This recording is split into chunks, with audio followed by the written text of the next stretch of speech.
अगर आप ये सोच रहे हैं कि हमारी यहाँ गर्मी पड़ती है तो आप यूरोप का हाल देखें, वो उनके पास तो पंखे भी नहीं है लगाने को। बहुत बुरा हाल है। भी पेरिस जो है ना, वो लास्ट हमने चेक किया था 42 डिग्री। 42 कौन, पेरिस जाके भी अगर 42 ही करना है तो लाहौर में बैठ जाओ।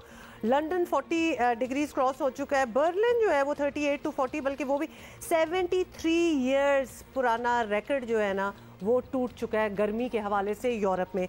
और यही हमें बता रहे हैं। सबसे पहले लंदन चलते हैं। ब्यूरो चीफ मुर्तज़ा अली शाह हमें लंदन का हाल बता रहे हैं, और फिर बर्लिन जाएंगे जहां हमें इरफान आफ्ताब हाल बताएंगे वहां का। तो पहले लंदन जाएं। हाँ, लंदन। बरतानिया की तारीख में पहली बार 40 डिग्री सेल्सियस से ज़्यादा का रिकॉर्ड टूटा है, जिसकी वजह से पूरे बरतानिया का जो निज़ाम ज़िंदगी है वो मुतासर हुआ है। यहाँ पर हुकूमत ने जो गर्मी की लहर आई उससे बहुत पहले वार्निंग्स तो देना शुरू कर दी थी, लेकिन जो इतनी ज़्यादा गर्मी के 40 सेल्सियस से ज़्यादा का टेम्परेचर हो जाना, या इवन कि 35 डिग्री सेल्सियस से भी टेम्परेचर का बढ़ जाना, वो हमेशा बरतानिया के लिए मुश्किलात पैदा करता है।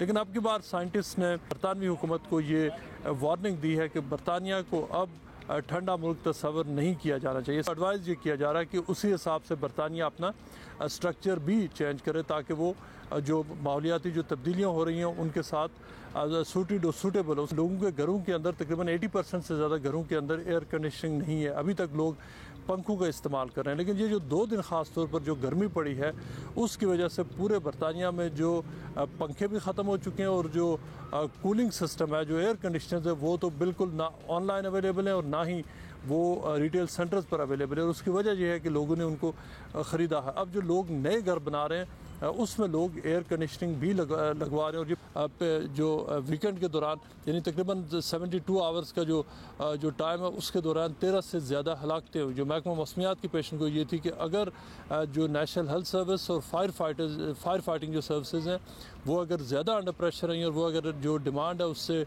एमरजेंसी सर्विसेज एमरजेंसी जो कॉल्स हैं उसको अगर कोप ना कर सकी तो 2000 से ज़्यादा हलाकतों का भी खदशा हो सकता है। नेशनल एमरजेंसी डिक्लेयर की गई है, और जो नेशनल एमरजेंसी डिक्लेयर की गई, ये बात सामने आई कि उसके लिए जो बरतानिया का जो करंट इंफ्रास्ट्रक्चर है वो उससे डील करने के काबिल नहीं है। I know, मतलब एसी का तो कोई कॉन्सेप्ट ही नहीं है, पंखे भी नहीं लगे होते, तो जिंदगी जो है ना वो बदलना पड़ेगा। पेडेस्टल फैन जो है वो वाहिद ऑप्शन होती है। और मतलब बाज़ लोगों ने मंगा लिए थे, बाज़ लोगों ने नहीं मंगाए थे। So literally I was speaking to a friend yesterday, वो कह रहा था कि ऐसा लग रहा है कराची की सड़ी गर्मी में लाइट गई हुई है और बैठे हुए हैं। मतलब ये हाल था, क्योंकि यू नो नॉट इक्विप्ड। अच्छा, बर्लिन में लेकिन हमें Aftab is reporting from Berlin. वहाँ के क्या हालात हैं? जी, यहाँ जर्मनी में मौसम के हवाले से तो आजकल गर्म तरीन दिन रिकॉर्ड किए जा रहे हैं, और जर्मनी के मगरबी शहरों में दर्जा हरारत 38 से 40 सेंटीग्रेड तक रिकॉर्ड किया गया है, जो कि यहाँ के लिए एक इंतहाई गैर मामूली सी बात है। शदीद गर्मी में जर्मन अवाम आपको स्विमिंग पूल, साहिल समंदर या फिर झीलों का रुख करते हुए दिखाई देते हैं, और गर्मी से बचने के लिए ज़्यादा से ज़्यादा वक्त अपना कदरन ठंडे मकामात पर ही गुजारना पसंद करते हैं, जैसे कि पार्क्स में भी वो आपको अक्सर ज़्यादा लोग दिखाई देंगे। हुकूमत की जानिब से अगर बात करें तो लोगों को शदीद गर्मी में घरों में रहने और गैर ज़रूरी बाहर निकलने से गुरेज करने का ही कहा गया है। डॉक्टर्स की जो तंजीमें हैं उन्होंने हुकूमत पर जोर दिया है कि इस शदीद गर्मी में ख़ासतौर पर जो मुअम्मर अफराद हैं उनकी देखभाल के लिए खुसूसी तवज्जो दी जाए।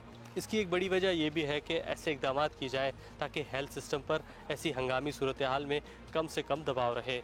गर्मी की शिद्दत के सबब ट्रेन की आमदोरफ्त भी काफ़ी ज़्यादा मुतासर हो गई है, और अक्सर ट्रेनें ताख़ीर का ही शिकार हैं। इसी तनाजुर में जर्मन रेलवे, जिसे डॉयचे बाहन कहा जाता है, उसने अपने मुसाफिरों के लिए ये ऑफ़र भी दी है कि अगर वो शदीद गर्मी के बायस सफ़र नहीं कर पा रहे तो उनके लिए जो उनकी जो ट्रेन टिकट्स हैं वो बग़ैर किसी इजाफी चार्जेस के ही तब्दील की जा सकती हैं। अब आ रहे मज़े आप लोगों को? ऐसे क्यों कह रहे हैं? मतलब हम तो आपको पता ही आदी हैं। क्यों, हम भी तो देखें अनयूजुअल किस्म की बारिश में डूब गए हैं, वरना कराची में कहाँ बारिश होती थी। मगर भाई ग्लोबली कुछ वेदर सब चेंज हो गया।